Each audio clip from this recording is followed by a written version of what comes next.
Sekeres Price for Tuesday, June 11th, 2024. We're coming to you from the Nation Network studio built by Arbor Lee here at the iconic Wall Center downtown Vancouver. And if you're looking for an event venue, discover the Wall Center. Choose between several expansive ballrooms, outdoor spaces, as well as a selection of small, sleek boardrooms. Email them, sales@wallcenter.com. Matt Sekeres alongside Blake Price. Grady Sass hitting switches, conducting things. Big show coming up. All brought to you by Applewood Auto Group. Applewood Infinity in Richmond has the QX60s with lease rates from 0.99%. Really? Yeah, and that was before even the rates dropped earlier this month. That's on all trims, too, for the QX60s. The 2024s are in. Go take one for a test drive at Applewood Infinity in Richmond. Poll question today. Is it all good at Applewood? It is. Yeah, It's true. Poll question, are you cheering for Roberto Luongo to get a Stanley Cup ring? Yes or no? You can vote at Sekeres Price, Twitter, or X, and YouTube, yes or no. And yes, absolutely. For the one that got away in 2011, for the person Roberto is, for the legendary NHL figure and Hall of Famer that he is, I would love to see him handed the Stanley Cup at the end of this series, because, you know, Roberto is big emotion there. He's a feeler. It would mean so much to him. Right. And I think he'd be hilarious in the celebration. I think he'd be great. His speech would be amazing. Oh, he'd start crying. Oh, for sure. It'd be good. It'd be good theater. Mm-hmm. Absolutely. So if you're looking for a reason to have emotional investment more than just anti-Oiler, yes, there's a positive reason for you to cheer. Well, and you know, and we talked about it when he was inducted into the Ring of Honor at Rogers Arena this past year. He wore number 1 for a reason, right? The competitiveness, as he would often say, says it all, right? He wanted to be the best. Yeah. But he transformed the Vancouver Canucks. Like, this franchise has 2 distinct eras, epochs, epochs, pre-Roberto and post-Roberto. And you listen to the Twins talk about him. What did he mean? He brought a winning attitude. He brought a competitiveness to everything about the Vancouver Canucks. So he left his mark on this franchise. For me, a mark that was big enough to retire as number 1. Alas, for whatever reason, didn't happen. But he's also Mr. Florida Panther, right? 2 stints as a player there, now as an executive. He's made his home down there with his wife, Gina, who's local. Her family owned a pizza parlor down there in South Florida. His incredible speech after the Parkland shooting to the fans of the Florida Panthers. So, yeah, I think he would be most deserving, and, you know, I think it would reward everything that he has done and everything that he's gone through with that franchise. Because let's face it, there were a number of nights he was playing in front of friends and family there. There were a number of years where it seemed like the people of South Florida cared about ice hockey. This is not their they first. Care now. This is not their first Stanley Cup Final, of course. No. Do you think this one sticks? Do you think that the Florida Panthers are creating new fans with the Stanley Cup run? I don't know. So the short answer is yes. Whether I think they're making enough fans to turn into a hockey market like a San Jose or a Tampa, a success story in the Sun Belt, I don't think so. South Florida is a very blasé sports market. It really is. Even the Dolphins, for, you know, being the NFL and all that. Pretty fickle there too, yeah. They're fickle with that team. They've been very fickle with baseball, although the ownership there has been a big part of the. But they've had success there. They've had World Series and still a couple of them. Still not a lot of traction. Right. The Heat had the marquee talent for a bit, so they had some shine, but it's not plug and play necessarily for the Heat even. No. Although they might be the safest of the bunch. Yeah. But if you're in South Florida, aren't you a little bit shamed that in other parts of the state they do sports better? You'd think. Doesn't seem to. South Florida is very transient. Yeah. You have a lot of part-time residents, of course, the snowbirds. Yeah. For a lot of immigration, it's where you start. I was going to say, it's where you start your American experience, but it's not necessarily where you stay. This is true throughout Florida now, and frankly, throughout a lot of U.S. states, even here in bigger Canadian cities. But yes, you have a lot of residents who are from countries that don't play football, that don't play hockey, right? Yeah. In any big way. Plus, there's just a lot of entertainment options there, including free ones. Go sit on a beach with a towel, soak up the sun, swim in the ocean. Yeah, the do nothing entertainment. Exactly. Which I just love. Love doing nothing. You being facetious? No, I love doing nothing. No. As long as it's my favorite things to do. My better half, I'm not sure she is ever happier than on a lounger between a pool and an ocean. I wish you could like we can spend 12 hours doing that. Wish you could get fit doing that. Because doing nothing, I far prefer doing something. Alas. Science, take care of that, please. I want to be like Neo in the Matrix. Just plug the chip in. Right. And here's what I found my mind wandering to: what would a Stanley Cup parade look like for the Florida Panthers? First of all, where is it? Yeah. Are you going downtown Miami? Are you going down South Beach? The arena is actually far closer to Fort Lauderdale. Are you going downtown Fort Lauderdale where the Panthers have a presence? You're certainly not going out in Sunrise, I wouldn't think, on the edge of the Everglades with the surrounded by highways. Because last year, you may remember, the Vegas Golden Knights win a Stanley Cup. There's this big celebration in the plaza that's in front of T-Mobile, the arena there. And then like 2 hours later, the whole crowd is dispersed.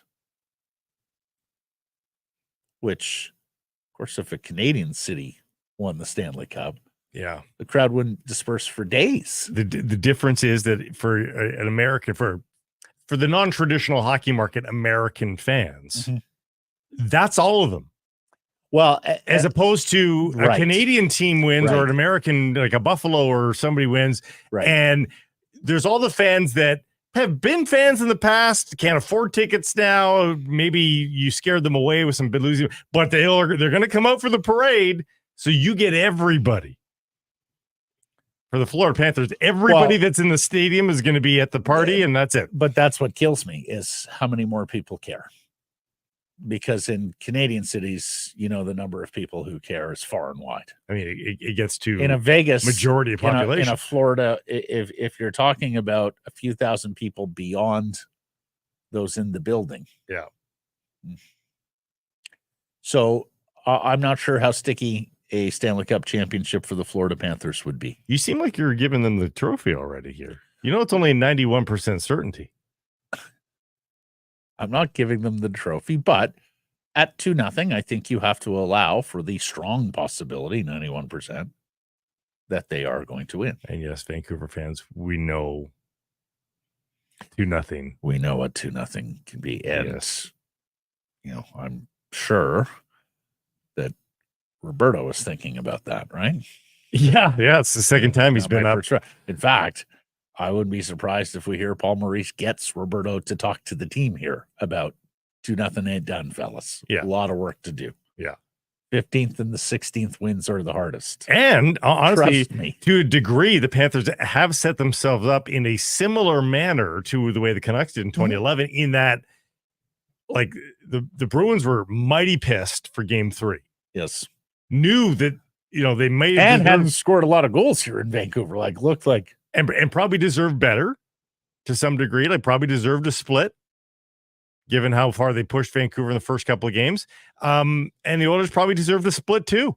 So the Panthers should be expecting an absolute barrage by the Oilers in game number 3. And they've got to find a way to withstand it. going to be very I interesting. think that's fair. Yeah. Blake and I are wearing our Vancouver Canadians hats here. It's the beginning of a new homestand for the season. Nat Bailey, looking forward to the game tonight and all the dogs that will be out there at Nat Bailey Stadium. Crazy. Let's get to our top story. Patrik Allvin, close but no cigar. He's the runner-up for National Hockey League Executive of the Year. It goes to former Vancouver Canuck player Jim Nill, who is, of course, the general manager of the Dallas Stars and built a team that made it to the Western Conference Final through a lot of really adept drafting. Now, this is a odd award. Of course, Mike Gillis won it once upon a time as Canucks GM. This is an odd award in terms of the timing, in terms of what it covers, because it does cover some, but not all of the playoffs. And it's a bit of an odd award, too, with regards to the number of voters. It's not the expansive vote of the Professional Hockey Writers Association.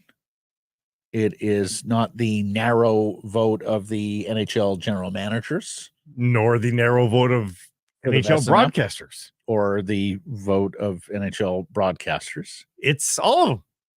A smattering of all of them, that is. Yes, a smattering.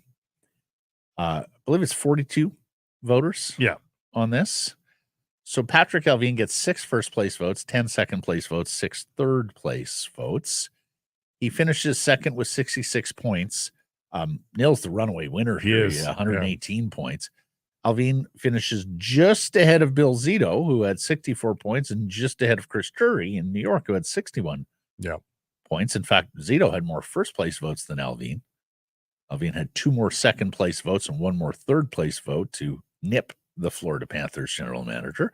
And that's interesting in and of itself because, of course, Florida and Dallas, but Florida as well, had better playoffs than the Canucks. Yeah, so it does say something there. I wonder what the difference is if it's Dallas. Even if Dallas beats Vancouver in 5 games to get to the Stanley Cup Final, if Vancouver wins game 6 or 7 and makes it that final, that conference final, how much does that affect this vote? Our friend Rob Williams notes that every winner in the last 10 years has been a GM that's moved on to the third round. Yeah. You don't need to get to the final. No. But you need to be in the final four. You need to be in the final 4, basically, to win this award. So, look, either way, he was by no means robbed. No. And I don't think this is the heart so much was in the eye of the beholder here, and of course some of it is in the eye of the Stanley Cup playoff results. So by no means was he robbed. Like, that's just ludicrous. And I remember when Mike Gillis won this award, people were just like, yeah. I don't think it's not one that people get behind. People don't cheer for executives like they cheer for players. No. Although in this market, after what we've been through, there's a lot. There's a lot of support for these executives. Yeah. And this is a feather in Allvin's cap. Like, let's remember, he's a rookie general manager. This is his first gig. He's been on the gig 2 years, and he's already gotten to this level. And, you know, at the beginning of the year, Saravelli was saying, and I think he's absolutely right, runaway winner for NHL Executive of the Year. He had done the best work, I think you could say, over last summer and the early part of this season. I think he was worthy of first place votes. I think he could have been a winner here. But again, the criteria and the coverage of the season being what they are with this award, Nill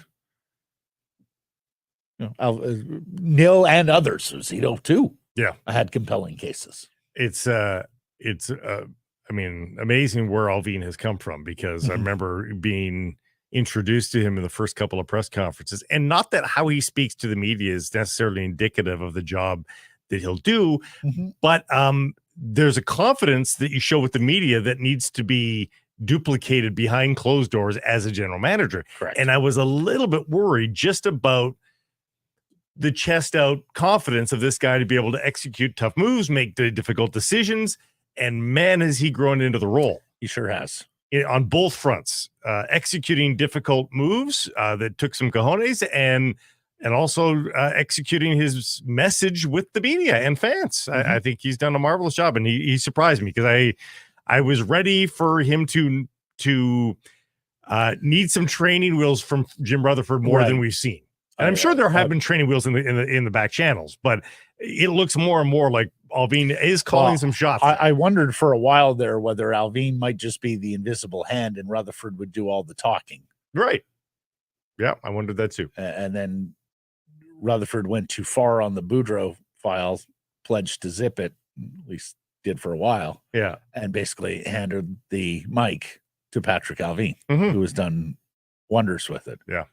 In fact, I have found myself wondering, why do you need Rutherford at this stage of the game? Then I remember what happened last time there wasn't a buffer between the ownership and the GM, and I went, you know what? Jim's A-okay where he is. Yeah. Although, practice facility. Supposed to know, right? Now, here's the thing. Pledged earlier in the season, and we're going to have something to... I'm not surprised. Like, Vancouver real estate, we all know it's a bitch. And so I am not surprised that it is a real tough thing to pull down, but you made the promise. Well, that's... and you're the last one standing. Yes. Yeah. Without one. Yeah. It doesn't look good. And I still don't like that Plaza Nations site is just staring at you in the face. Right there across the street, everybody. Yeah. And it would be such a great community endeavor because there's no ice downtown. No. So it would be perfect. There's no ice downtown? Well, there's a tiny little Denman arena. I was going to say. It's not a regulation size arena. Are you slandering the Denman arena? It's a fun little arena, but it's tiny. Like, it's not a real rink. Yeah, no, I know. But yes, Britannia still exists, but it's a bit of a jaunt. Yeah. But here's the thing is, Aquilini's typically do deals where they have leverage and can lean on little guys. And where they win, yes. Yeah. And right now, it would appear that, the city has the upper hand there.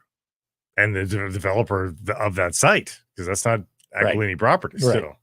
So you have others who have leverage, which is maybe why this is lasting as long as it is lasting. Yeah.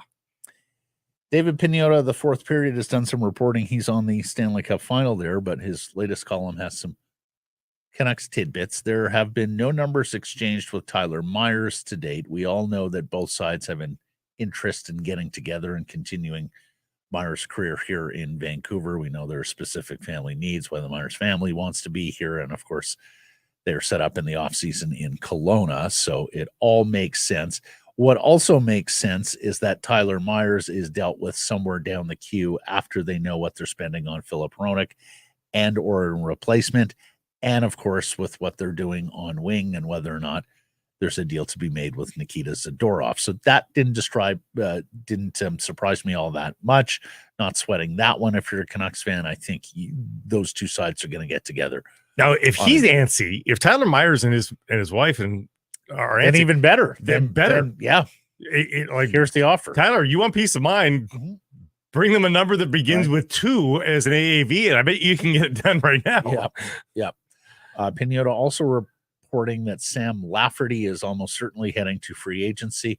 There have been no talks as of yet, and apparently Sam himself is interested in exploring free agency. Yeah.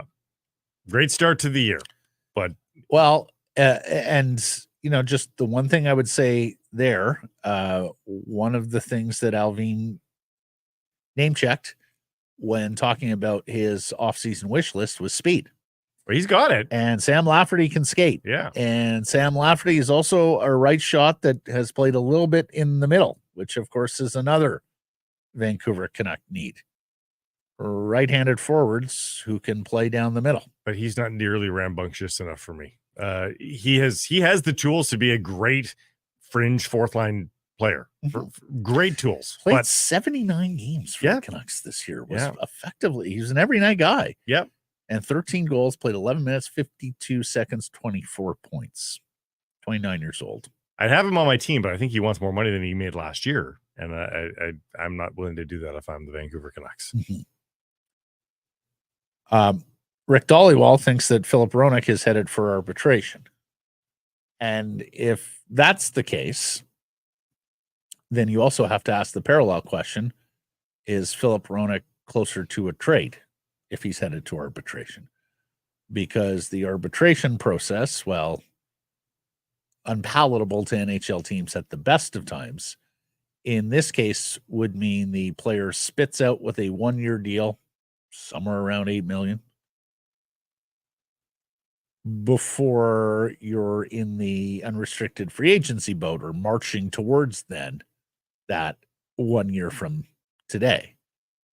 So the clock is ticking here on Hronek in terms of a long-term deal. And I fully agree with what Frank Saravelli has told us, that the Canucks aren't likely interested in moving on from Hronek yet. He was a catalyst to your turnaround.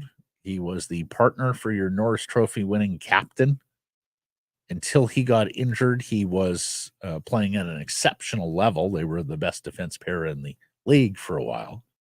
But if the inevitable is arbitration, I do think at that point, responsible management is to pick up the phone and see what else is out there. See if there's a trade possibility on Philip Hronek that makes you better.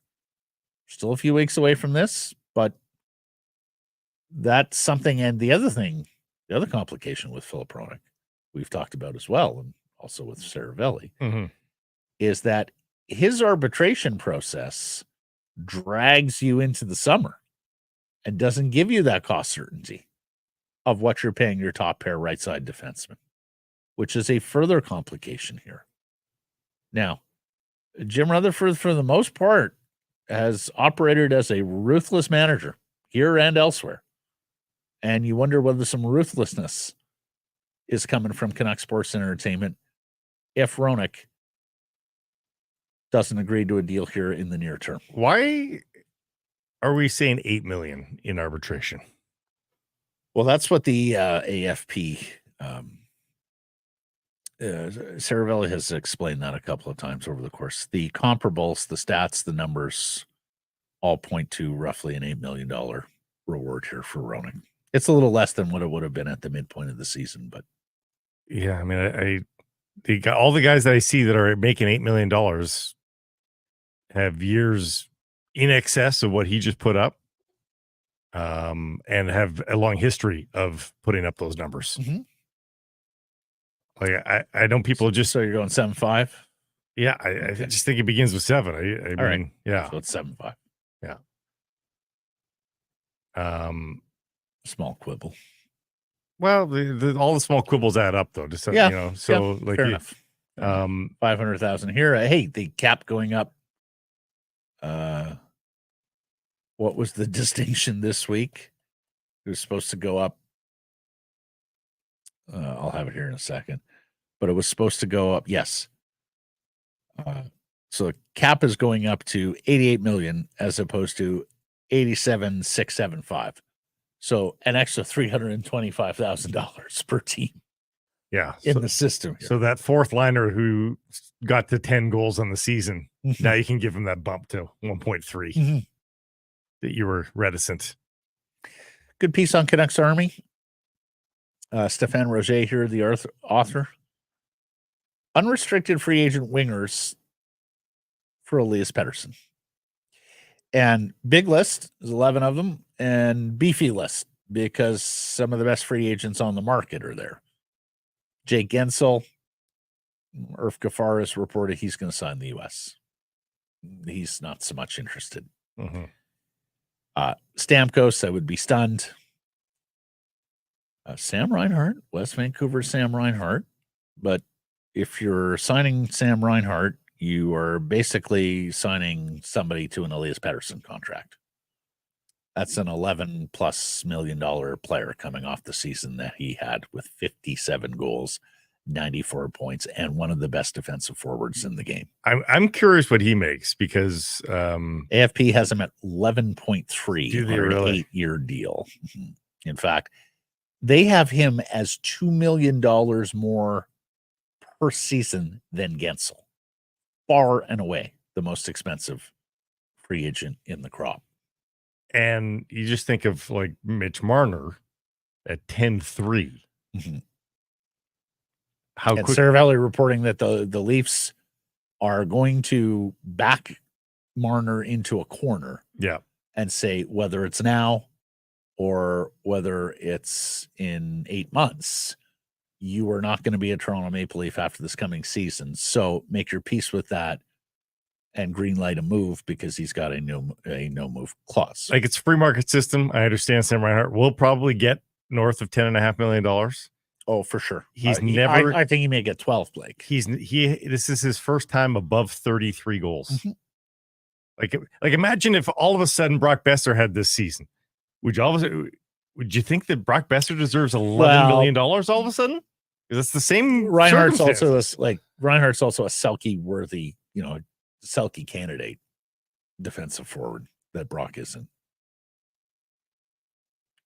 So has he been nominated for Selke yet? He was. Forget if he was on my ballot or very close, but he was. All the metrics paint him as one of the best defensive forwards in the league. Yeah, I mean, this is what happens when you have career years and your contract years. But I think, given his age as well, he finished 4th in Selke Trophy voting. Given his age as well, 8 years only takes him to 36, but he's 29 actually when he starts, so 8 years takes him to 37. Mm-hmm. No, he's a hell of a player, and you'd be bringing him home just at significant cost, and so much cost that it probably precludes you from doing much else if you're re-signing Hronek and adding Sam Reinhart, or at that point you've pretty much committed $20 million of the 26 that you have available to you. Yeah. Teravainen in Carolina is interesting. And I say that just because he's a little more under the radar, but a pretty good history there of offensive production. And I think a contract that's going to come in a little bit more palatable than some of the others. 4 years at $5.2 million is the prediction from AFP Analytics on Teravainen. DeBrusk is interesting as well. Does DeBrusk not strike you as kind of a pocket player? It was 19 goals. And look, up and down in Boston, so many rumors around Jake DeBrusk over the years. But AFP looking at 5 by 5.8 for DeBrusk. Toffoli's on the list, the former Vancouver Canuck. He's 32 now, and I heard this management group with the Canucks isn't as fond of him as the previous regime was with Benning. Mm-hmm. Because, of course, there's a world where if the Aquilinis don't turn off the taps, Tyler Toffoli resigns in Vancouver, right? Yeah. Players loved him. He and his missus took to the city. He was a contributor in 2020 when they went on the bubble run to the second round and lost in 7 games to the Vegas Golden Knights. So, but yeah, I'm not sure this management group is as fussy about Toffoli as the previous one. What does Jake DeBrusk get? $4 million cap hit last year, and he has a down year at just 19 goals in a full 80 games. 5 by 5.8 is the AFP prediction on that one. Do you do that contract? I'd be tempted. Yep. Yeah, like him and Teravainen at 5.2. Like those are the sorts of contracts that I can get behind, because those are the sorts of contracts where you can realize value. Also, I just think, whereas, if you're shopping in the $9 and $11 million aisle, those guys have to have incredible seasons year after year after year to live up to, in part because they're going to be 7 and 8 year deals, right? Teravainen had a great playoff season in 2018-19, but since then it's been middling for the most part. Yeah. Like not amazing. Jake DeBrusk is a guy that you can see playing heavier, scrappier. Well, that's why I say, is he not more of a pocket player? And he was 11 points in 13 playoff games this past season. Marchessault has Stanley Cup pedigree, of course, with the Vegas Golden Knights, but Jonathan Marchessault is 34 years old. Yeah, very scary. So that's one where I'm not necessarily sure. Anthony Mantha is a mercurial player. Now, a big, heavy son of a gun. with some wheels too. Yeah, no, some pretty good athletic tools there as well. But what Anthony Mantha are you getting? He has had really poor periods in his career, and then he's had some better ones. 3 by 4.7 is the prediction there from AFP Analytics. 23 goals this past year, 29 years old. Arvidsson's another one. Victor Arvidsson. And Arvidsson, he's bounced around here a little bit. Nashville, LA. Sounds like he's going to free agency. 3 by 4.75 is the prediction from AFP Analytics. He's 31 years old. What did he have last year? He did not play a lot this past year. He only played in 18 games. So it was 6 goals and 15 points as a 31-year-old. Well, so you'd be looking for a little bit of a bounce back on the. Well, coming off injury, I think you're looking for a discount there. And at the age of 31. I think that's the discount is priced in at on a 3-year deal. 3 at 4.75. What are the chances, and I don't want to get anybody's hopes up here, what are the chances that anybody on this list, when they get approached and told this is for a spot alongside Elias Pettersson, right? Go, well, Arvidsson's the Swede, right? Holy hell. Well, regardless though, like particularly if you're a guy like DeBrusk even. Oh yeah. If you're a guy like DeBrusk who wants to make a ton of money, could he look at that after a 19-goal season and go, boy, I could probably score 30 in the next 2 years with him, and maybe I get one more long-term deal. That's right. Do you sign a show-me deal if you're Jake DeBrusk? I don't think he's signing a show-me deal, no. But, can you get him on a midterm deal, a 4 or 5 year contract? Well, if you think you can score 30 alongside Elias Pettersson, you're in a different tax bracket than you currently are. Yeah. I mean, that's just such a huge gamble, Blake. So few players and agents accept those sorts of deals. Because let's say he signs at 5 years, $5.5 million. Mm-hmm. So that's 27.5 in the bank. Yep. A 1-year show me deal, even if you've got more than that, is not even 20%. A 2-year deal. 2-year deal at 5.5 each. You don't change the cap hit. Same price. You got 11 in the bank now. And you're pretty sure that you can sign now a 6-year deal at $6 million each. You say pretty sure. So then the agent has to go and present it and say, look, you can make 11 million now, but these guys are willing to give you 27.5. Who amongst us is taking the 11 million? It just doesn't happen all that often. The show me deals are more for the guys who aren't quite as coveted and don't love the multi-year offers and are willing to sign the 1-year deal. Okay, show me makes it sound worse than it is. It's a late bridge is what it is. Okay. It's a late bridge because he wants one more last kick at the can of being a big-time earner. Well, or he just looks at it and goes, this is my last time kick at the can. Let's get every dollar. Yep. But the opportunity is good here. Distracted here. Yeah. But the opportunity to play alongside Elias Pettersson. And Anthony Duclair and Sean Monahan are on the list as well. And Monahan's a little bit interesting just because that at least gives you that center cover that we've been talking about with Elias Lindholm, right? He's a natural centerman. Mm-hmm. He could serve as your third line center, or he plays mostly on the wing because he's a pretty decent offensive player. And he helps solve your Elias Pettersson problem, as well as potentially serving as your third line center if it doesn't work out, or being one of your top 2 centers if you have an injury to Miller or Pettersson.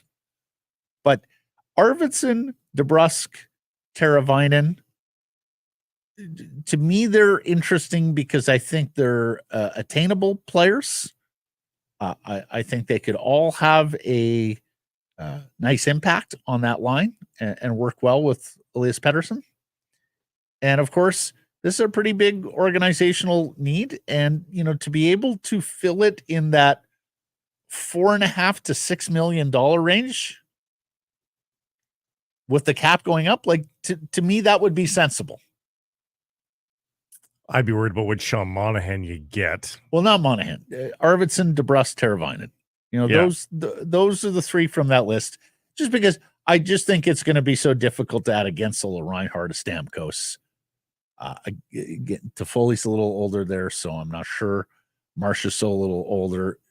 Mantha a little more enigmatic. So, those would be the three from that. I think most Canucks people Army piece that I look at and say, those are interesting. Well, you certainly are attracted to the ages of Teravainen and DeBrusk, younger amongst this group. If Arvidsson is a steal, which he might be, maybe you get Arvidsson at a really low number. Maybe he becomes a steal because he's 31 and coming off an injury-riddled season. Yeah. I mean, I think his past performances are going to get him paid. But they're not very spectacular past performances, offensively, that is. Like, he's not a lucrative scorer. What's his career high? Do you have it there? I don't have it in front of me. Again, no. AFP saying 3 years at 4.75 for Victor Arvidsson. At 3 years at 4.75? Right. And I mean, Blake, that gets you out at age 34, 35 too. So, that's the other thing that, we've talked about. Those are the contracts that you want to be signing. You don't really want to have more than a couple of contracts that are going to last past the player's 35th birthday. In the case of the Vancouver Canucks, you have JT Miller and Elias Pettersson locked up long-term here. Now, in Pettersson's case, it doesn't extend to his 35th birthday because Pettersson is free in 2032. And, that's a little closer to age 33. In Miller's case, he is free at the end of the 29-30 season. And yes, that does in fact take him past his 35th birthday. And you would anticipate that Quinn Hughes is also going to resign beyond his 35th birthday once he is eligible for free agency in 2 more or 3 more seasons. Back-to-back 61-point years for Arvidsson way long ago. Yeah. 59 points last year, though, is pretty close to that at 26 goals. Yeah, before the injury riddles here. Yeah. So, and people thought LA stole him from Nashville a couple of years back in that deal. Plays the full year as a 31-year-old next year. Yeah.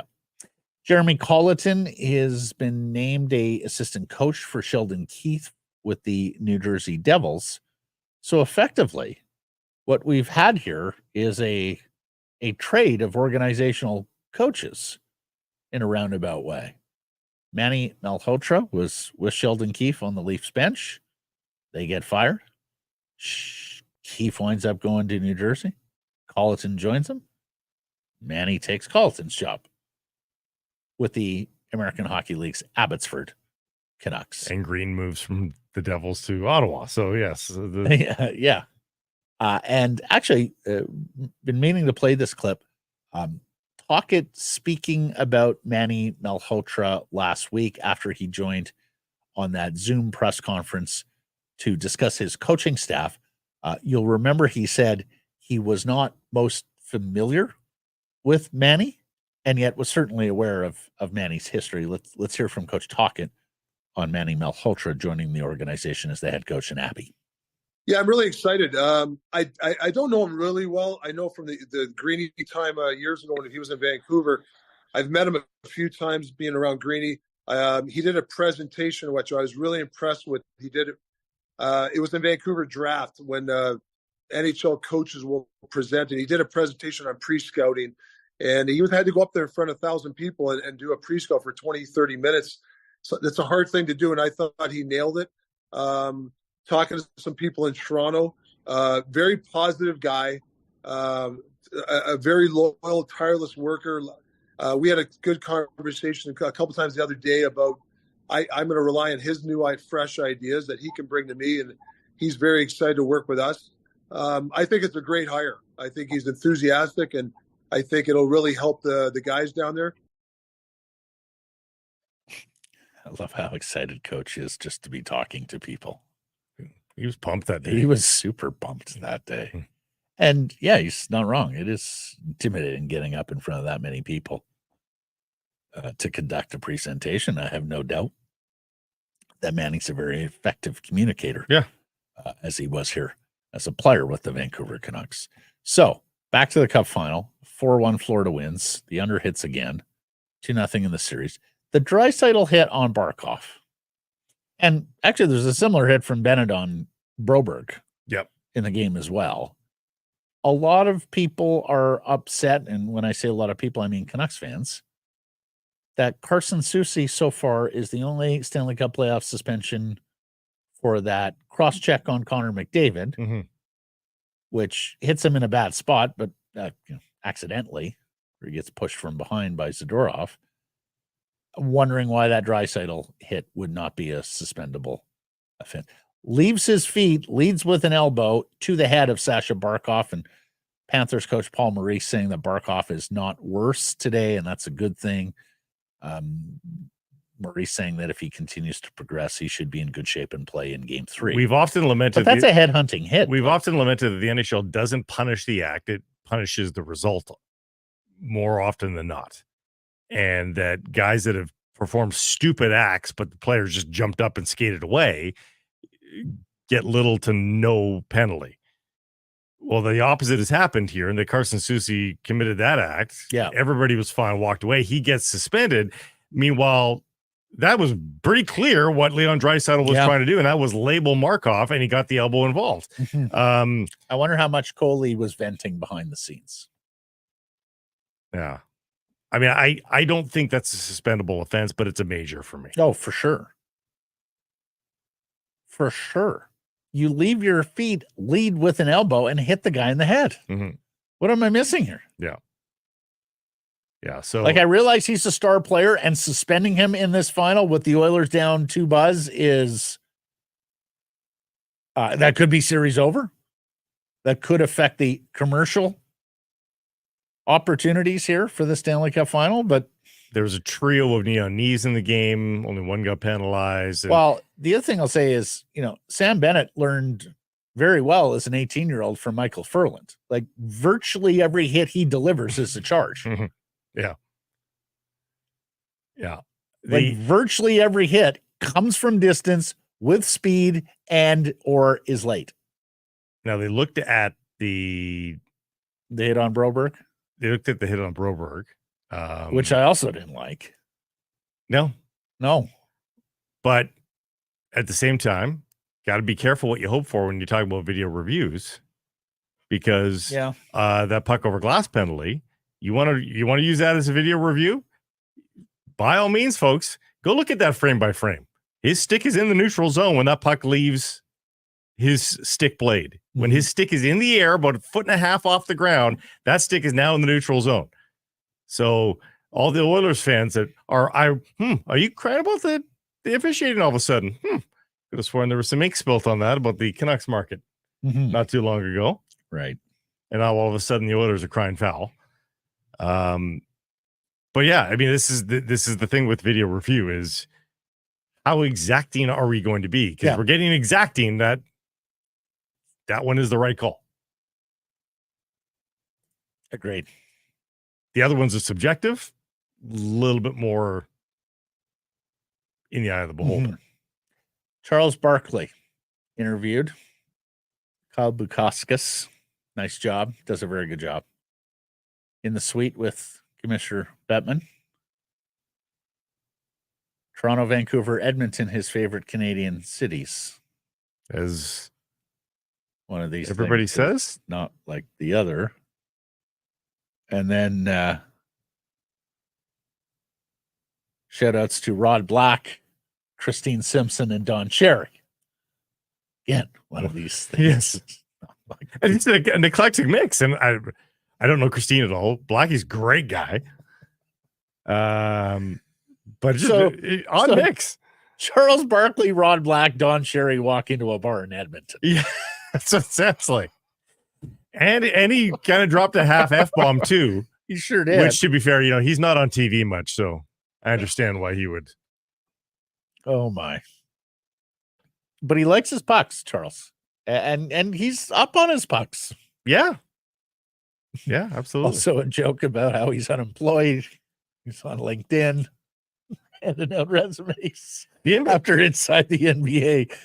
It's becoming a little bit fashionable for NBA players to like the NHL, which is probably not a bad thing for the NHL to try to mine. Not in the least. Not in the least. Okay. We're now into theater of the absurd. with Cap Friendly.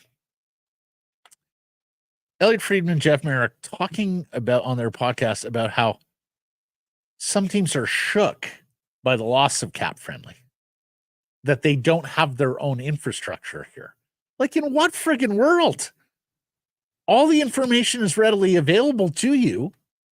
You're telling me you don't have a proper capologist? You're telling me you don't have proper administration to have all of that information readily available to you? It doesn't make as any you sense. sit there and talk trades and consider free agent. Come on. Somebody's not. I don't doubt that Cap Friendly is a quick view snapshot, easy peasy. Yeah.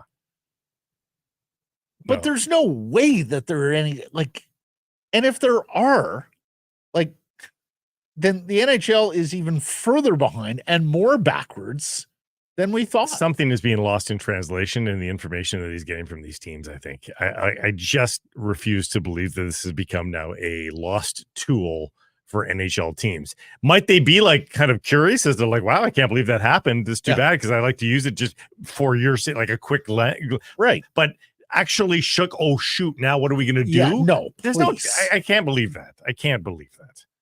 No. Like, I don't like using Excel that much. So if they've got them on spreadsheets, is it right. more palatable on Cap Friendly? Probably. No, but if you're an NHL team, you could get somebody to build an interface like that. You'd think. Or there's Puckpedia. You move on to the next brand. Puckpedia. Like, in some cases, I think many are Puckpedia. I'm just going to stay there. Yeah. And then this part. This is more important. This one's more important. Oh my God. This one's more important because it's, again, it deals with the lack of understanding that the NHL has with its fan base. Well, and the disregard of fans. Yeah. And the misunderstanding of marketing and just everything. And the talking down to fans. Everything that goes into the expression best sport, worst league. And by far the worst commissioner, Gary Bettman. Friedman, quote, "The NHL believes that they should not be in the business of publishing this stuff. As a matter of fact, I've been told several times that the relationship between the NHL and Cap Friendly was icy. So we're repressing publishing too.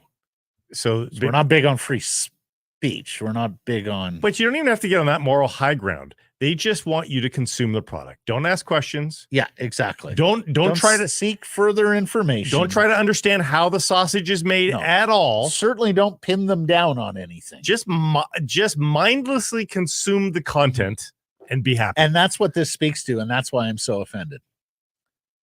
Cap Friendly is a place where your most ardent fans live. Yeah, there's the diehards.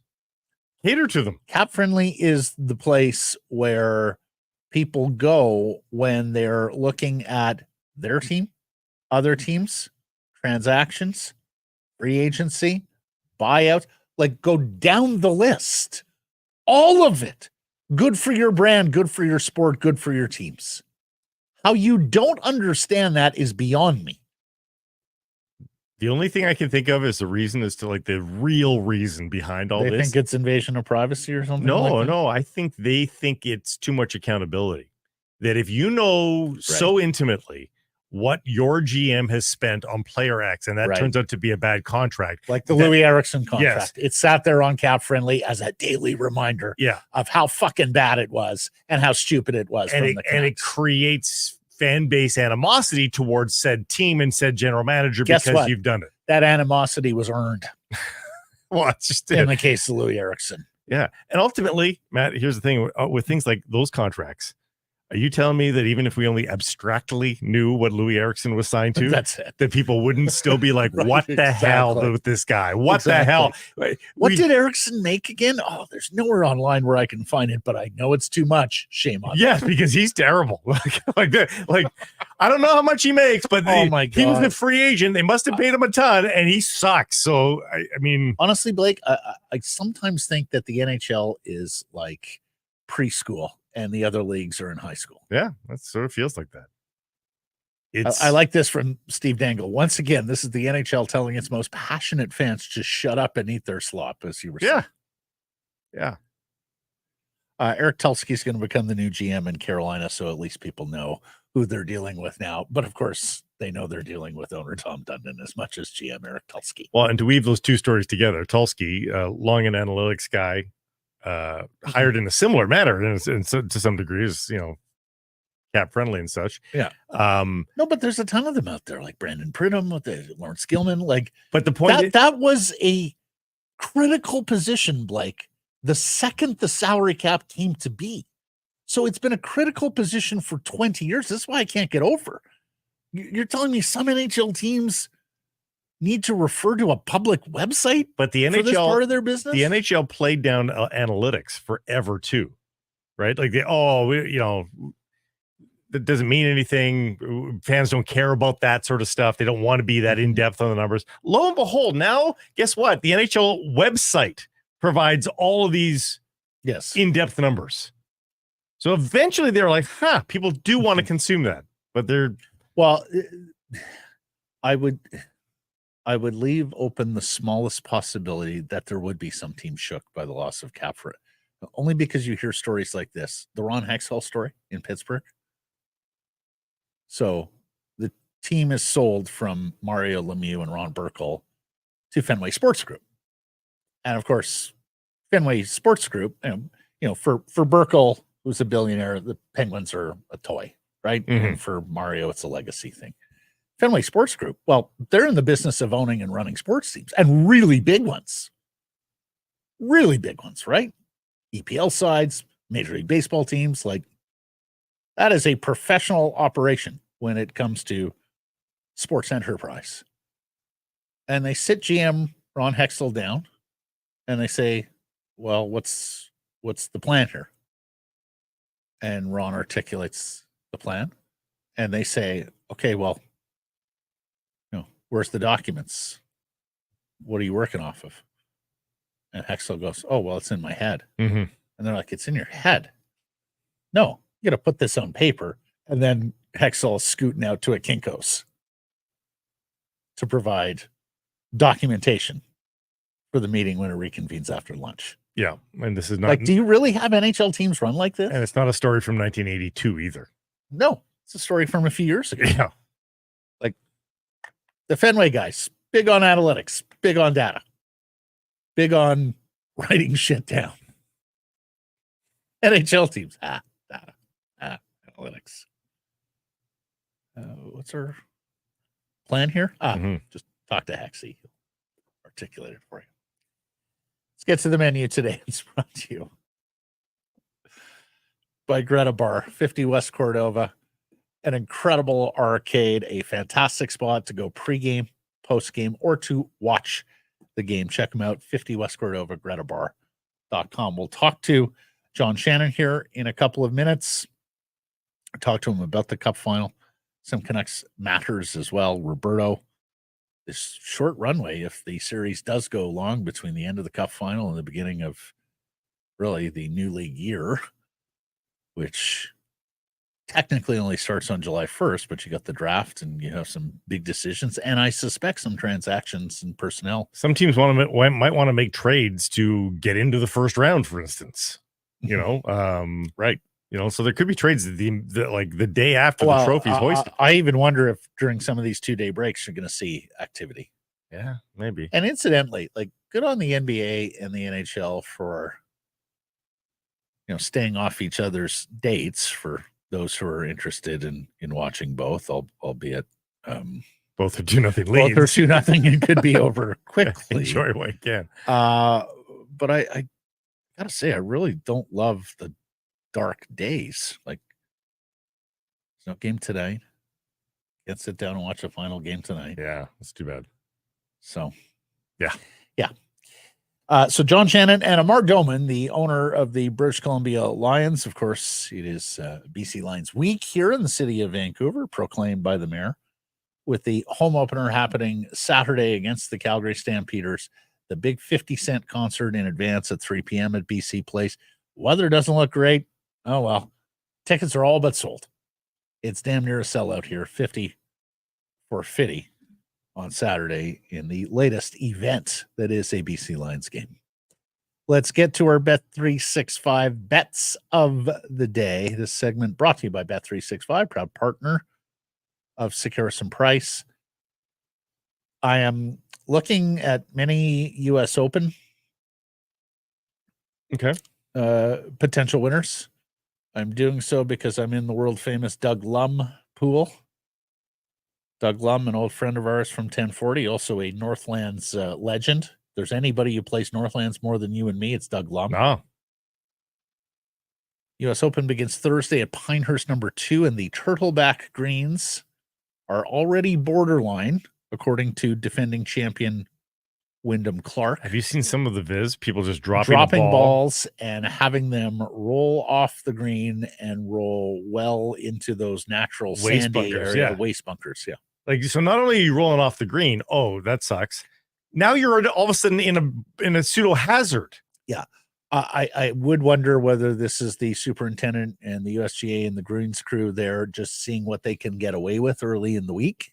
And then put a lot of water on it. Some water on them, and they'll be a lot more forgiving for Thursday's opening round. Of course, the USGA has a history of losing greens, Shinnecock Hills being, of course, a prime example. Phil Mickelson so frustrated he didn't even let his ball come to rest before slapping it back at the hole, you may remember. Yeah. And in fact, they've lost the greens at Shinnecock twice. So here's the thing. Turtleback greens, they don't hold. Ball flight and height now matters. Scheffler, the favorite here, at plus 300. But two guys who flight the ball really high and so should be able to land them more softly, stop them on those greens. Chris Manson? Oh, no, he's not playing. Al can certainly do that, as we saw yesterday at the Whistler Golf Club. Bryson DeChambeau is plus 1,800. Had a very good run at the PGA Championship.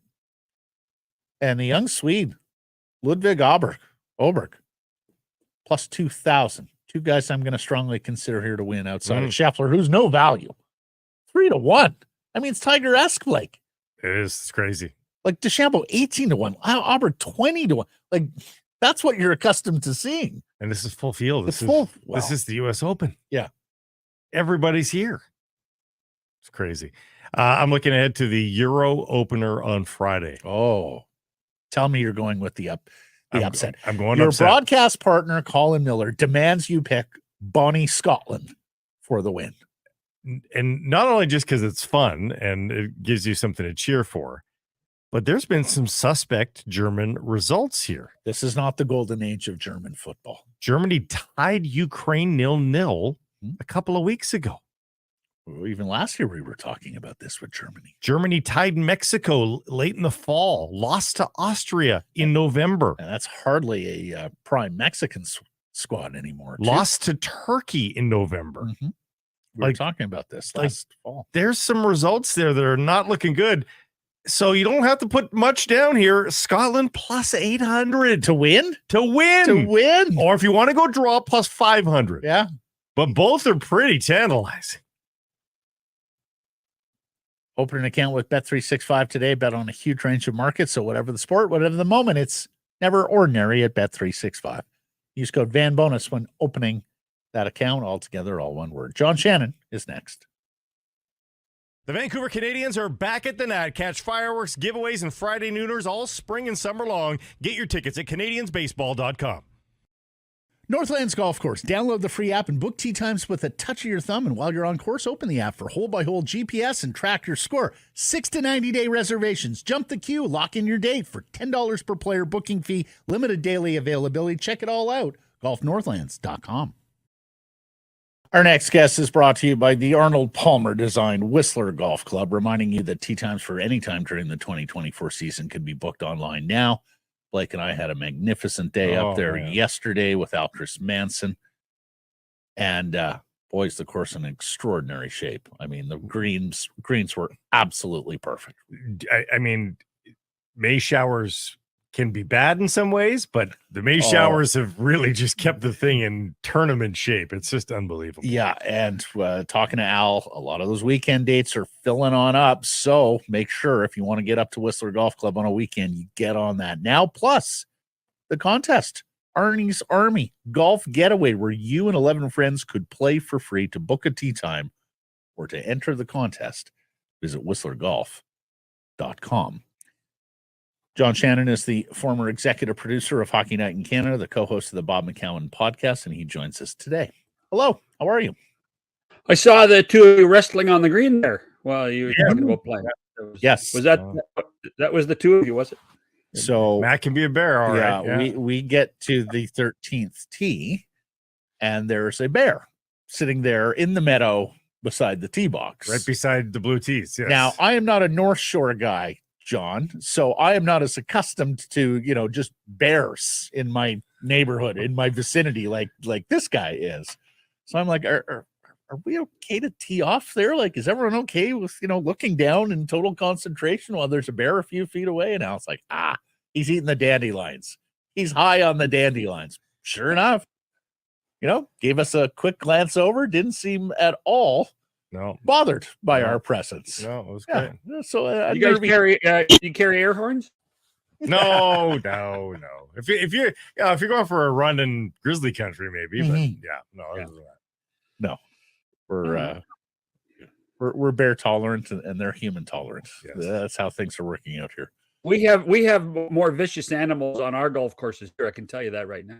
Yeah, well, you have those Toronto raccoons who we have Canada geese. Canada geese vicious. too.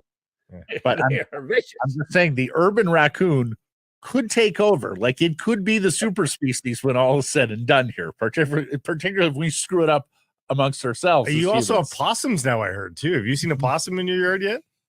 We have a possum living under the hedge. Crazy. Is it big? Pretty big, yeah. We're actually having a debate whether to give them a name or not. Possums are good though; they eat vermin, so it's and they're a friendly animal. They're not a vicious animal. So except for when they hiss something fierce. Those possums, very intimidating. They are ugly too. Oh my god! I'm having a fight with squirrels right now in my backyard. So, tis the season. Yes. Hey, John.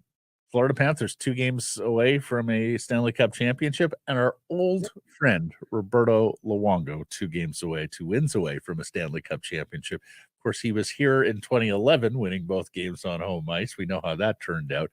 But a word or two about Florida and getting halfway home. Paul talked about it post-game last night, is that they got to their game in the third period of game 1. And it carried through last night. And the Oilers just had no answer for the way the Panthers defense controlled the front of the net, the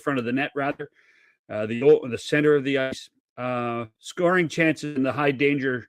And I'm not an analytics guy, but the scoring chances in high danger areas in game 1 were 16-6 for Edmonton. I would suggest the Oilers didn't have 6 last night, period. They just were not allowed to get to places where they could shoot the puck and really challenge Bobrovsky at all. I have when I was starting in this business, we used to think 3 stars were really important. Who are the 3 stars? Whoever picked the 3 stars last night and gave Sergei Bobrovsky a star, I mean, come on now. There were 3 other players on that Florida Panther team that deserve some accolade before the goalie did. That's for sure. The Oilers are a weird team, John. And we saw this in the Canucks series. We saw them in the Dallas series. Like, there are times where you can't imagine that another team can beat them just because of how good the offense looks, and particularly the power play. And then the very next game, they are a completely different team. Like, against the Canucks, they had, 12-shot game, to win. I mean, I don't know what to make of this team. And if they go down meekly here, boy, they back to the drawing board once again, because if they lose in 7 games, while you come darn close, you had the makings of a winning team. My goodness, do they need a game 3 win? Yeah, they certainly do, but they did win. They have won 12 games in the playoffs. I mean, I don't think it's back to the drawing board completely. There's going to be, touches made, and tweaks made to this roster anyway in the summertime with the new general manager, because Kenny Holland will be finished at the end of the year. So from that perspective, would it be disappointing if they got swept? Sure, it'll be disappointing if they got swept. This is a team, though, and watching them for the last 2 or 3 years, guys, that they are victims of their own success. And they start to believe themselves that they're really good, and then they stop pressing, and they tend to work to the outside thinking, well, they can solve that problem. Here's the one thing that they have been under Chris Knobloch, and that is resilient. They don't panic.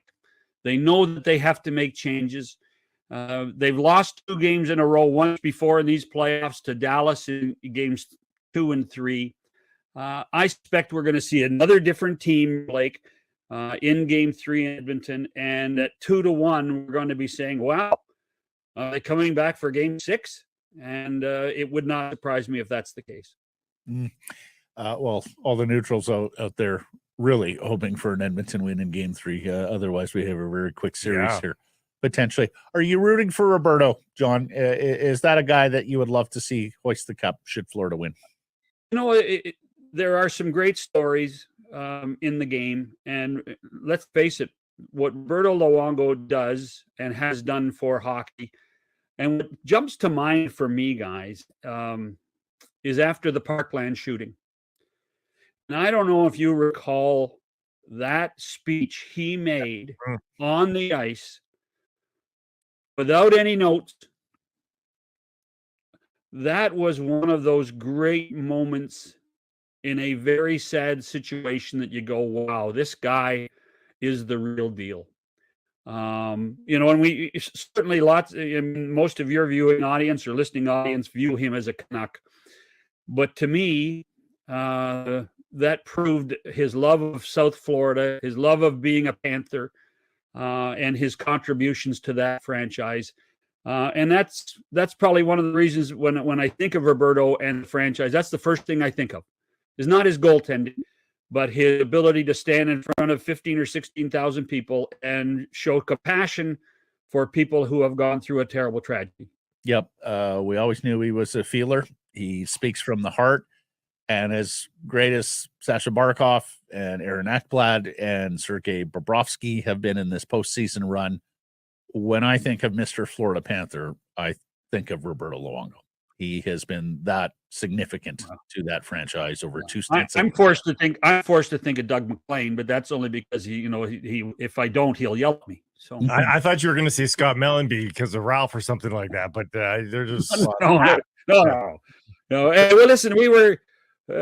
I was front and center in that first series in 1996 with Rats and Scotty, and who I've known since he was 9 years old, and Doug, who was the coach, and in the old Miami Arena right downtown. It was an awful place. Oh, it's really is kind of refreshing to see what's happened in Florida and what Bill Zito has done there. And although they still have 2 games to win, I'm not presenting them with the cup yet, but they deserve some accolades for how that franchise has been turned around in the last 2 or 3 seasons. We've seen this with Florida sports, though. They're funny. Like, they'll support the winner, but only that. Like the Marlins, the Heat, there's not a lot of enduring fandom there. Like they only support the winner. I hope there's so much to do that you better win to get them off the beaches and get them out of the sunshine. What'd you make of the officiating last night? We're talking officiating a lot in these playoffs, and maybe it's just because we've been reintegrated a little bit more intensely here in Vancouver to the NHL playoffs. So maybe it's this level all the time, but you tell me. That wasn't their best night. Mm-hmm. It was. It wasn't. They. I didn't like the 5-minute major to Fogle. I thought that once they had set the bar with the Bennett knee on Bouchard, that would have made a similar situation. Kevin Bieksa made a really good point last night about that. So I would have seen the 2-minute minor there. But at the same time, in the end, it didn't have much impact on the game because the penalty that Florida took seconds later, the Oilers scored 4-on-4. So in the end, the 5-minute major did not have much effect on the game other than the fact that the Oilers were down to 11 forwards, which I don't think presented much of a challenge because they needed Leon and Connor on the ice more anyway in order to have some scoring opportunities. Well, that's the thing.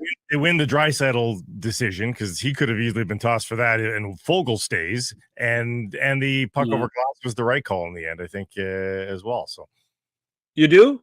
Yeah, man, the puck's on his stick when that blade is into the neutral zone, not on the ice.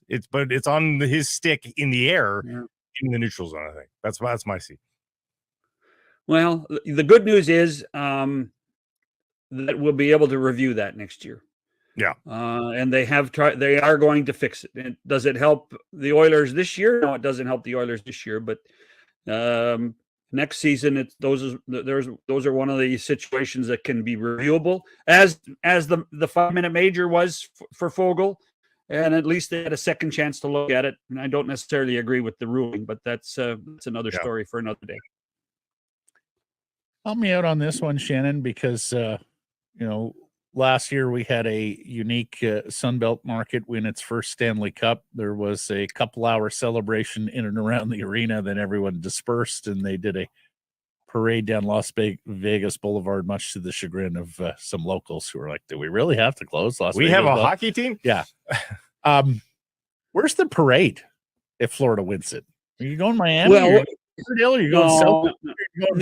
Tell you what's really happened there is with their practice facility in downtown Lauderdale, this has become a Lauderdale team now.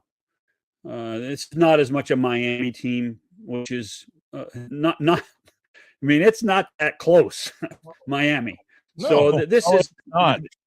So this is a Fort Lauderdale team now, and so I would suggest that if the parade isn't right on the beach, which is not a bad idea, come to think of it. Totally. I would suggest that it's in downtown Lauderdale, which is a pretty good sized city itself, because that's where they're practice. They've done a magnificent job for the new practice facility there.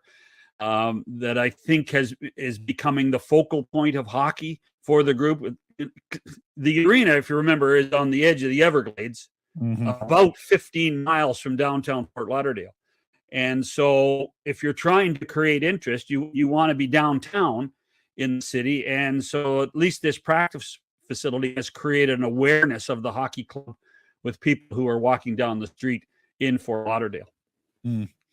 Yes, if you're ever going to a game there, don't fly into Miami. You'll be like an hour and a half away and cost yourself $150 in cab or Uber fare to get on out to the arena.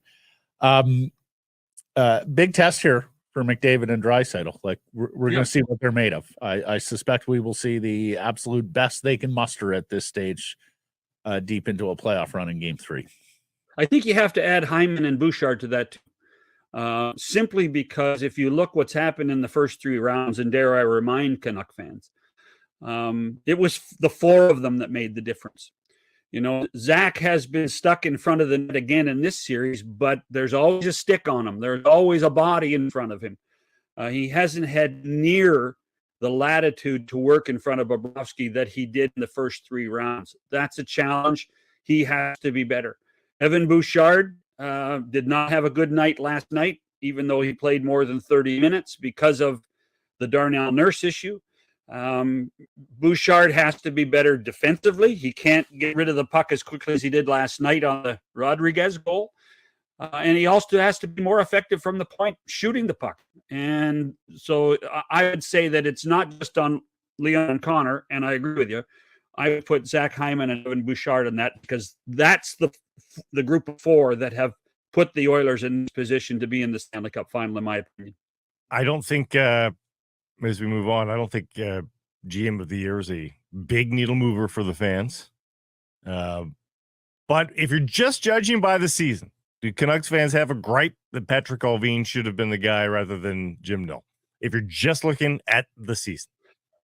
Well, here's the anomaly with this award. The award is actually voted on not at the end of the regular season.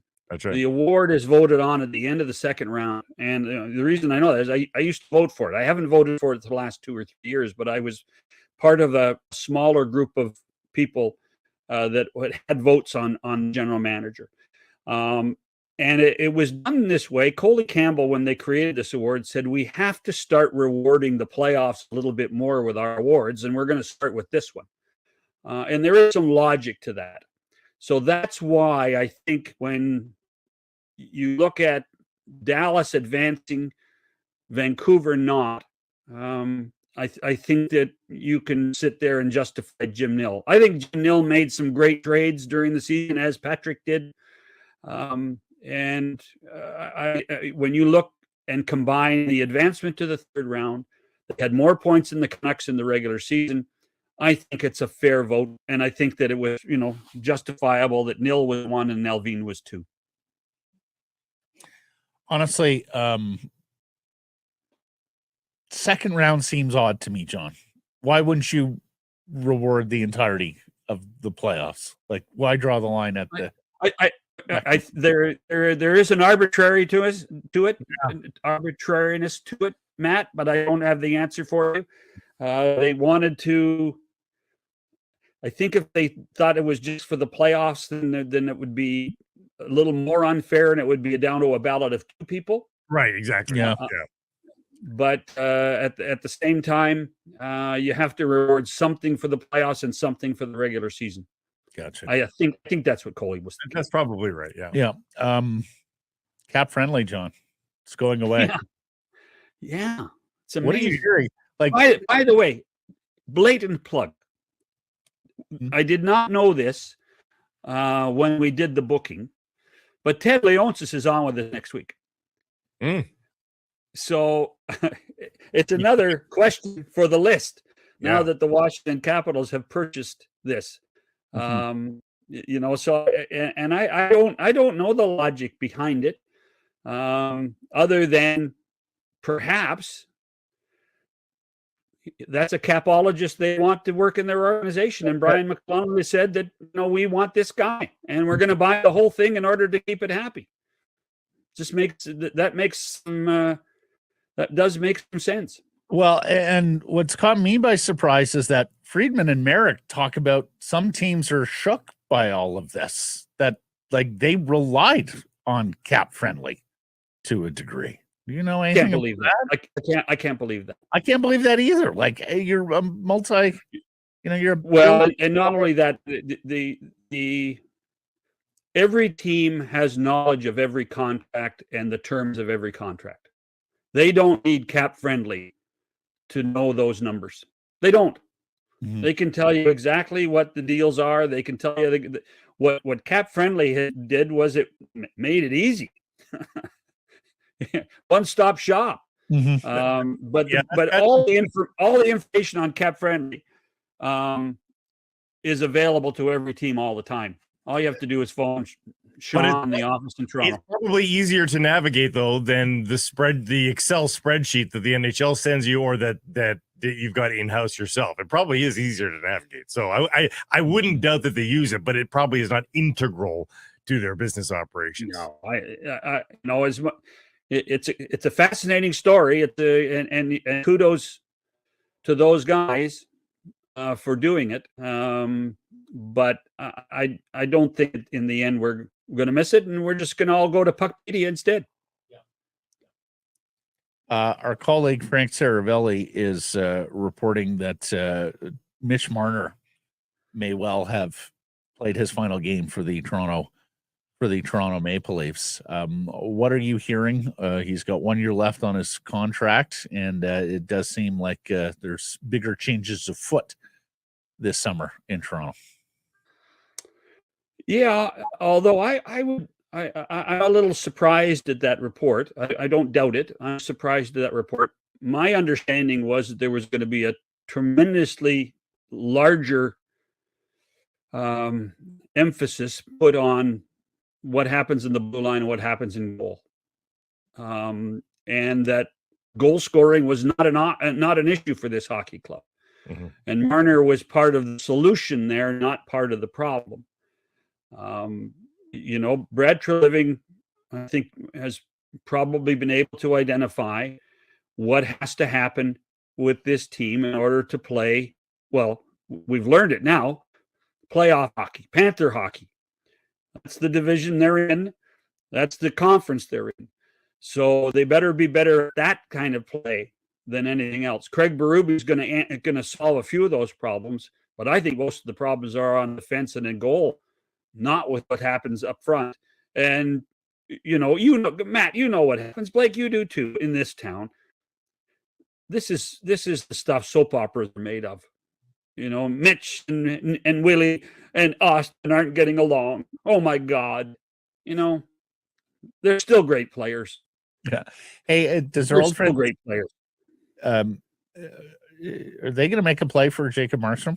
Is Treliving going to see about reuniting with Jacob Markstrom? I don't know that, I think if you put a list together, I think you have to put Jacob Markstrom on that list. Nashville is in a position of having 2 goaltenders that are going to be viewed as number 1 goaltenders. With Saros and Iskarov, you have to wonder whether one of them is going to leave. Boston too. And Linus Ullmark, you have to wonder where Linus Ullmark's future is in Boston. You're right. Although if I'm Don Sweeney, I'm not trading in my division. I don't care what people say. I'm not. I'm moving him to the West. I'm not moving him in the East. Spot on. So we'll have to see what happens.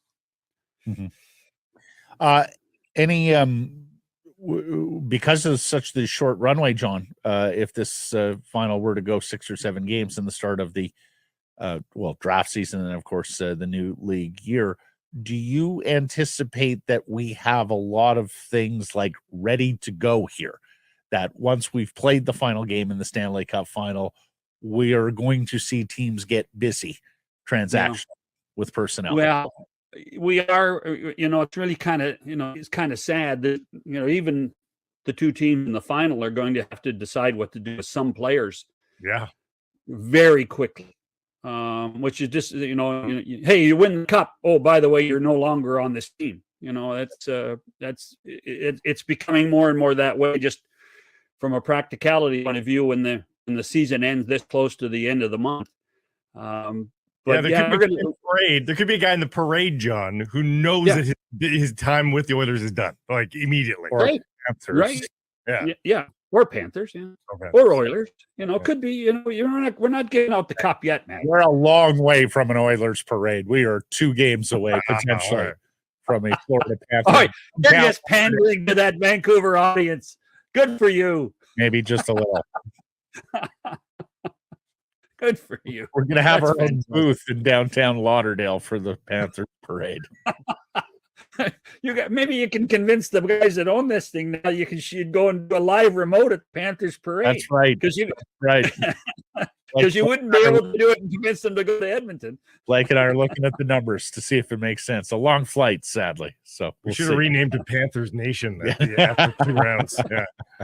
Don't give them any more ideas. They got enough podcasts. That's true. Marvelous stuff. Hey, John, thanks for the time here today. We'll catch up next week, my friend. Have a great day, boys. Have a great day.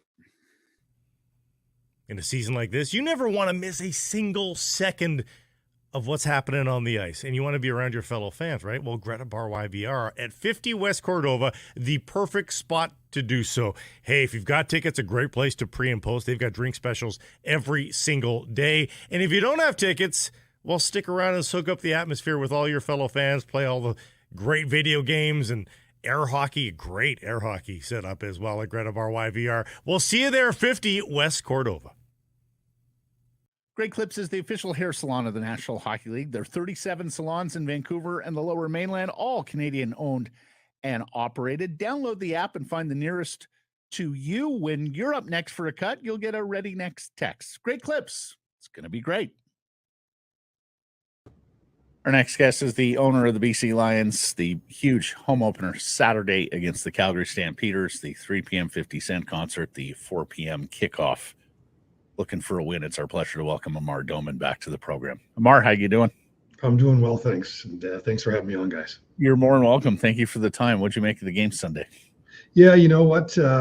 First time out, Toronto's always tough. Showed how good their team is, and we had a little bit of a lead there early on, and then it just looked like pass protection looked a bit difficult, and just couldn't find that groove. There was just that one play we're up 20-6, and there was a pass that went through the hands and got picked, and just that momentum changes, as you know, in football. It's 2-3 plays a game that decides the game, and we're on the wrong side of it, but I think we're going to bounce back just fine. Where did you watch the game? Where do you watch most of the road games? Yeah, usually at home with a family and some friends is usually where I'll do it. I'm going to try to get out to a couple of more of the road games. I have not been to every stadium yet, which is a goal of mine. So I certainly want to try and accomplish a few more stadiums this year, but usually at home. Tell us about your week. What's the week in Amar Doman's life look like when you're ramping up to the home opener and the huge sellout crowd? Well, you get a few check-ins certainly from the Lions team, but they're well-oiled. They know what they're doing. They are very much in touch with the community. We've got a lot of different events all over Vancouver going on as we lead up to the Grey Cup. The mayor's office, and we've got the team out even on Friday downtown at Bent Hall. There's going to be the full dance team and drinks and appetizers, and just really promoting the BC Lions on a daily basis here. So they've got everything going. They are, again, very well-oiled, and we're just so excited about Saturday and, quite frankly, the whole season here. Dwayne Vanneau sat in this chair over here to my right 2 weeks ago and said, gosh, I'd really like if we could get 40. You're upwards of 50, Amar. Talk to me about your expectations and the response you've seen here from the community. Yeah, number one, I'm going to say thank you to the fans to come out and support, and really it exceeded our expectations as far as the numbers we're at. We're well through anything we thought of, and to really call it a sellout, we're basically there. There's a handful of seats that were released because the stage got moved, but the rest is singles upper deck and a couple of singles lower deck, I think, and that's it. So we're full. I think that alone is exciting for the team. I know it's exciting for me, but more importantly for the team to play football with that type of a crowd can make it very, very difficult on the opponent. So to have that noise back in BC Place is something I know we haven't heard in years at that level. I think Saturday is going to be very, very special, and excited to see everybody down there. Yeah, I was going to say, it was like, did you ever dream of selling out the stadium? Like, was that a goal when you bought the team? Like, we're going to have a sellout for a regular season game. Did that even enter your mind? You know what? I mean, you had a lot of I would say the older guys saying, hey, you got to get back to the 80s when you get 40,000 plus in there all the time. Well, when you look back, it actually wasn't all the time. I mean, those were rare crowds to get that big. When the Dome opened, it was a big deal. Then it faded out a little bit. And of course, Grey Cup sellout, which we've done very well here with our Grey Cup numbers as well. We're through 40,000 already, which is a great number. We're ahead of our expectations there. But yeah, is the dream to say you're sold out? And one of my dreams was to make sure the lower bowl is sold out for virtually every game by building the season ticket holder base, which we're doing. But certainly to see, us getting into the upper and then selling out the upper, and look, bringing in a big act, of course, that's a big, big piece of it. So what? We want people in the building. We want to entertain them and have them see BC Lions football, and that's our goal. Yeah. What is your season ticket base this year, Amar? Yeah, we don't disclose those publicly. I can tell you we're up significantly again. We're ahead of our plans. We are trending very well, and I'd say we're leading the league in season ticket growth. How much do you think is attributable to the Grey Cup? I think there's a piece of that, but it's a 3-year commitment if you want Grey Cup tickets. So those are fans. So we'd like to see that boost. If we could have that edge to assist us in accommodating more seasons ticket holder customers, then that's great. So we'll take that assist, but we're investing a ton into this city for the Grey Cup. The party is going to be amazing, and I hope everybody enjoys it. It's going to be first class. You touched on this a little bit. We talked to Coach Campbell about this a little bit yesterday, but when you've had the big crowds in, boy, have the players responded. What's it like for you to be able to deliver a big crowd to these coaches and players on game day?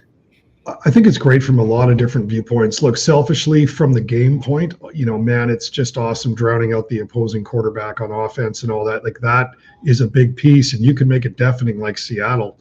That really, that 12th man thing here, if you can have that extra edge, that's great. More importantly, though, a dream of mine has been to introduce more people to the CFL. So we know at that number coming in here, there's going to be a lot of people that probably haven't been to a Leo's game in a while. We want to show them a good time. We want the energy to feed the energy, because when you're around a big crowd, look, I don't need to tell you, being in the sports business, it really does give a good energy and a vibe. And it's really the last thing live that we can't PVR or do all these different things. Live sports, there's nothing like it. And a packed house is a packed house. It's going to be great. Do you, does it matter to you how long people stay? Like, for people who were most attracted to this by 50 Cent, does it matter to you how long they stay in the stadium after the concert? Of course it matters, but I would say, I think we'll be very, very surprised if a ton of people leave. I just don't see that happening. This is BC Lions football. It's Saturday afternoon. The timing is great because, look, it's in the afternoon. Everything's going to wrap up by 7 o'clock, and you've got your summer evening here. Again, those 4 o'clock games, I know there's a few naysayers at the start, but we're sprinkling those in again this year. I think there's several in the summer, and then the fall we get back to the night. And I think it's just a great, great plan for kind of that CFL issue, which is summer football. We give you your evening. Yeah, I'm 100% with you on that, Amar. I know your fans in the Okanagan and the island who have some travel time to and from BC Place are 100% with you on that. Speaking of the island, good sir, you're bringing a regular season game to your hometown, and we've all been told that you're super proud of this, particularly the response there in Victoria at Royal Athletic Park. Talk to me about Touchdown Pacific. Look, how cool is this? We get to bring a regular season CFL game to Vancouver Island, to Victoria, my hometown where I grew up, to showcase the CFL to the fans of Victoria. The island fans, they're seasons ticket holders. There's a big fan base over there. And for us to reward them with a game that they can see live and not have to take the ferry or a float plane, that's just awesome. And, 1 hour, we sold out the whole thing. If we could build another, I'd say 10,000, it would sell. And, we're building up all those bleachers at Royal Athletic Park, and we're going to make it sort of a very intimate, fun experience. And I think it's going to be fantastic. And the TSN crew's coming out too. So it's going to be an event, and it's right in the center of the long weekend. What a great thing to do over there. Yeah, we had the commissioner in here on last week, Amar, and one of the things he said is he would love for a longer-term commitment on Touchdown Pacific, more than just this year. What says you to that? Dwayne and I will talk about that, and the city of Victoria. The ministers have been great, the mayor, the government, everyone's been so supportive of this event. Could it be multi-year? Let's give it this test run and see how things go. I'd certainly like to have more stands, though, than 14,000, because we know selling out in an hour, the demand was massive. So we need to look at that. And, hey, I'd be the first guy to say it would be awesome to have a longer-term commitment with Victoria or somewhere else in the province. Yeah. Is it difficult for you financially to do that game year after year? Like, how many seats would you need to make it sort of make dollars and cents for you? I can't run the math in my head today, but certainly more helps. Tickets at the gate matter in the CFL, as you know, and more is better. But, my job and my commitment to the CFL fans was to keep everything affordable, and I'm doing that. We're not raising prices, depending on games and different things like that. We're just saying, hey, look, come on in and enjoy it and really enjoy the community asset that the BC Lions are. So I really want to make sure we maintain an affordable, fun game for our fans to come watch and provide a good football team on the field. Yeah, forgive the question, Amar, as a longtime CFL scribe, saw a lot of this way back in the day, but you've invested so much into this club already in these 3 years. How much can you keep up this current personal investment? Has the worm turned for you financially, whereby it makes sense for you? Yeah, the trend is unbelievable of how returns start to come back, and it's in little things, whether it's merchandise and all these things. And the CFL is just such a special place for me, honored again to be involved in the CFL as an owner. But even last night I'm coaching flag football on the North Shore, and I see all the other kids. We've got BC Lions logos on every jersey, no matter what they're wearing. We've got CFL all over the place.